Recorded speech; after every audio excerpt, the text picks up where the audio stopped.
Hello there, welcome to Herman Manyora's YouTube channel. My name is Gerald Kabir. I'm glad that you've joined us for today's political conversation. This conversation is a conversation that I usually say I hope we'll be able to build this country even as we're progressing towards the 2022 presidential election. Some call him a prophet because some of the things he says come to be. Prof, how are you doing today? I'm okay. I'm loving that shirt I told you yesterday. It looks pretty wonderful. well. I've had to put it on again. Once again. You know, like when you are growing up, you just have one shirt on Sunday, you have to wash it. Who want you if kama safari inatokea ghafla? Yeah. Unakimbia unaosha, you put it on even before it's dry. Sunday best. That's where I find myself now. Anyway, I have three similar shirts. Yeah. The guy who gave you that should look for me. Hata mimi nataka yangu. We call it Hope Party. He's a good guy. We are trying to market him now. Okay. Yes. Okay, today's political conversation speak about what is happening within Kenya Kwanzaa. So much has been said, but rumors have it Mudavadi is going to become the finance minister. Moses Wetangula is going to become Speaker of the Senate. Some of these questions are being brought out to light, but let me ask you this first. Is this a win for Mudavadi if this conversation is true? I don't know whether it is true. They say if you want the moon, aim for the sun. Ask for the sun, you could land on the moon. But he has not landed even on the moon. Oh. He landed down here. So you say finance How can you want to be president, then somebody else you be a minister? Okay. That's bad for the, in fact, for the community, it's very bad. So you think it's a loss for him?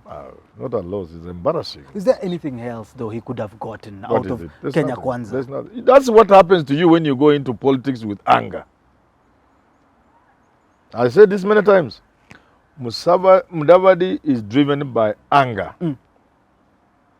He's angry, he's annoyed, he's angry with Uhuru Kenyatta for not handing him the presidency. Okay. And with Raila for not supporting him. Politics should not be driven by anger, but interests. So because he didn't move with interests, he moved with anger. Now there he finds himself. Assume even you would be a finance minister, it could be a big job, but who tells you Ruto would allow you to do the budget and to run the Ministry of Finance? The treasury. It's run from State House. Don't be lied to.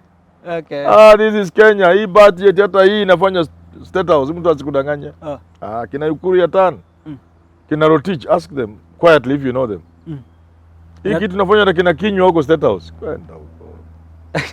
So you think this finance minister is just another boy in the treasury. Nothing. How about the talk that they'll get 30% together with Wetangula, other small parties within Kenya Kwanzaa to get 20%, probably the deputy president remaining. If Raila could not get 50% of government when it was supervised by the international community, involving the UN Secretary General and the American government behind, America sent the most powerful individual outside the White House, Secretary of State, Condoleezza Rice. She came to Kenya for that. The president sent Jakaya Kikwete, president of Tanzania.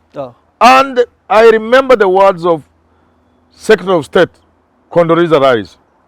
There must be real power sharing with American stress. Real power sharing. American stress. And she added something else. There shall be no illusion of power.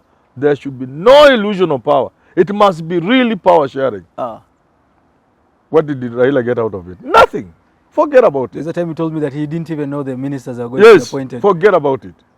We had thought, all of us, that Raila will sit here, Kibaki will sit there.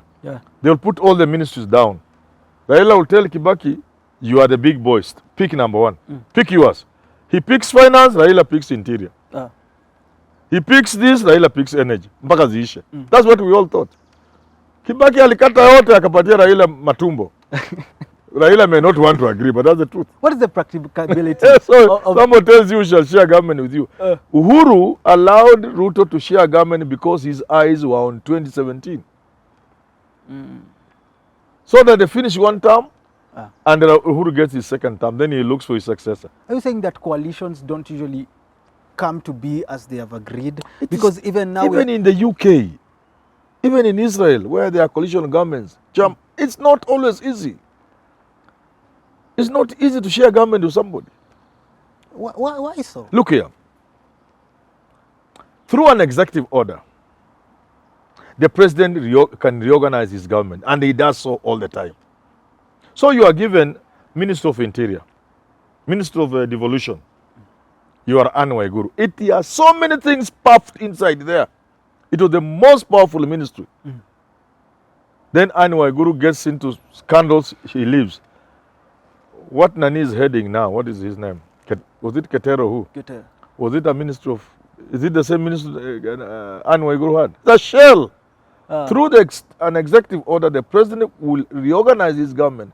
In the process, he will leave your ministry as a shell.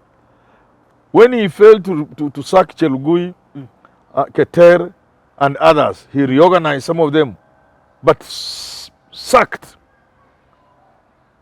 social protection, special program out of those other ministries. Then he leaves you with a shell. Okay. So there's no way you share government with somebody who has the power to reorganize your own ministry. Make it fat or thin or shell. But some would want to know, if you're saying this now, what does this mean for someone like Musalia Mudavadi? He's been a leader in Western Kenya. Does this mean that he will be irrelevant after? Mudavadi is gone. It's finished. Even if Deputy President takes over leadership? That's the only hope he could have. And then hope. Asilale.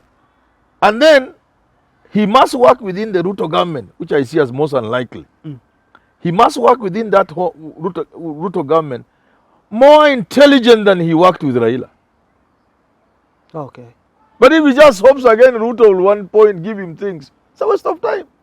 Because he allowed boys in ODM to harass him into forming UDF, into going into UD, what was they called? UDF. UDF. Small boys, not Raila, not even about senior. Small little boys in ODM harassing him. And then you go home sulking.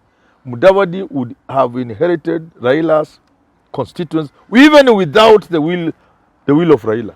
Will this be the same though? People kept telling him, you endear yourself to Raila's people. You should go to Nyanza more than Raila himself. Start with Kisi. Okay. Then begin coming into Homa Bay, Migori. Then you enter Siaya, then Kisumu. When you pass, people see you, Mudavadi.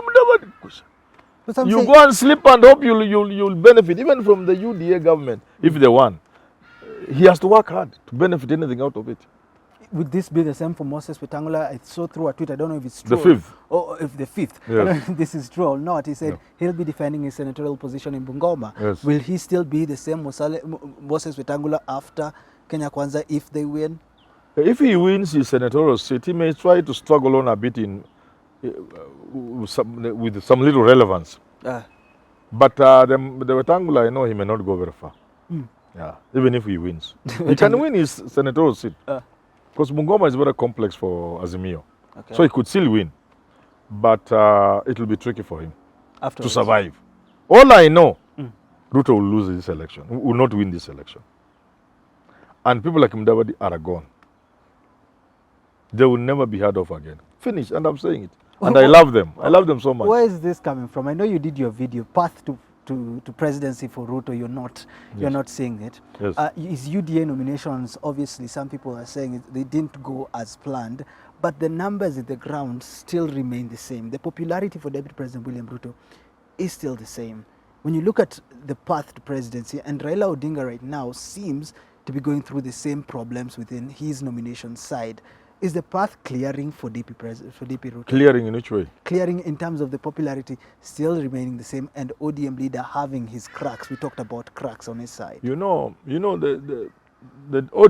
nominations mean different things to different people. Okay. For Raila, it's a question of ensuring you have the numbers in parliament. And ensuring the shenanigans surrounding nominations do not affect the presidential tally. For William Ruto, the nominations have exposed his underbelly. The excitement we expected to see around the mountain was not there. The big numbers we are always told about were non-existent when it mattered most. Just like the numbers were never there when they wanted to impeach Waiguru, when they wanted to save Babayao from impeachment. The numbers were not there. The numbers were not there when Nikina Duale were being harassed and hunted out of parliamentary committees and leadership. The numbers were not there to stop BBI in the county assemblies and in parliament, Senate and National Assembly. The numbers were not evident on the ground during nomination. That should worry him. That should worry him. Some say, I think I was talking to That someone, should worry him. I think I was talking to someone earlier today, and he said he feels like the DP cannot become president because of the people Raila is affiliated to, Yes. the kingpins, Yes. the people with a lot of support. Yes, yes. Can this work with Ruto, because on this other side he's going with the numbers? Yes. Are you saying he can get? Do you think he can get the numbers on the ground? There, as he you hopes for? see, Kenyan politics, and I say this repeatedly, and you know it. You cannot play Kenyan politics without the big names, and without the tribal kingpins, and without the tribe in the equation. Hmm. Our politics is ethnic based, regional based, kingpin based. They said no. He has come late to accept, and that's why you have the Mudavadis, Moses Kuria, Wetangulas, and all. They have come back because you need those people. But Raila had already scooped all of them. There's nothing left. So now, when you go to the mountain, the people are a little. Wait a moment. What? They are not seeing people they can listen to in terms of direction. Oh. The people supporting Ruto on the mountain are minions. They're small little boys and girls. The community can't listen to them. Is Ruto the only household name in Kenya Kwanzaa? Is that what you're saying? Is the only person with enough popularity to bring people in? Is that what is happening with Kenya Kwanzaa? They don't have enough people who can sway people towards their side. Yeah, those people are not there because if they had these big boys in the game, they would have had a dog in the fight. The people of the mountain didn't have a dog in the fight during the nomination. And it was evident. You wouldn't even know there was anything going on. What is the future then for Kenya Kwanzaa? Because right now, They have no future in terms of 2022 and future and beyond. I've said it before. No and it's going to become evident as we move on. ah, As we move on. Let me tell you, who is going to invade the mountain? My friend Kinarigade Gachagua will be shocked. you have said the word beyond. You mean even after 2022, Kenya Of Kwanzaa course. is not going The idea is whoever loses this election will be crushed. 48 laws of power, Yes. destroy your enemy. Nobody can allow you Ah, to survive after 2022. Once you lose, yeah, you need to go. Something I want to tell you. yeah, tell me. 2022 is the tip of the iceberg. And I want to repeat this carefully. Okay. This game is a futuristic, and I've said it on this show. This game is big and is long range. Long, Ranged. but there will be casualties. And there will be careers will be terminated in 2022. That's why Ruto and Raila are looking for this thing in a way nobody has looked for presidents in this country before. Because whoever loses, that is the end of him politically. He will never resurface. Have you heard now? That for you is William And Ruto. for those who are supporting William Ruto, my message is very simple. Ah, You are walking into a future of no relevance. You'll do other businesses. That is the same thing goes to Kalonzo Musyoka. eh. If you want to be relevant, swallow your pride, talk to your troops, calm them, tell them, eyes on the ball. The future is bright for me. But if you listen to these small little people looking at 2022, and yet this game is not about 2022, I rest my case. Your Honor, he has rest his case. Thank you so much for tuning in to today's political conversation. My name is Jadal Kabira. Please go ahead and subscribe. It doesn't come automatically. You have to click the red button. Till you have these conversations again, have yourself a lovely rest of your day.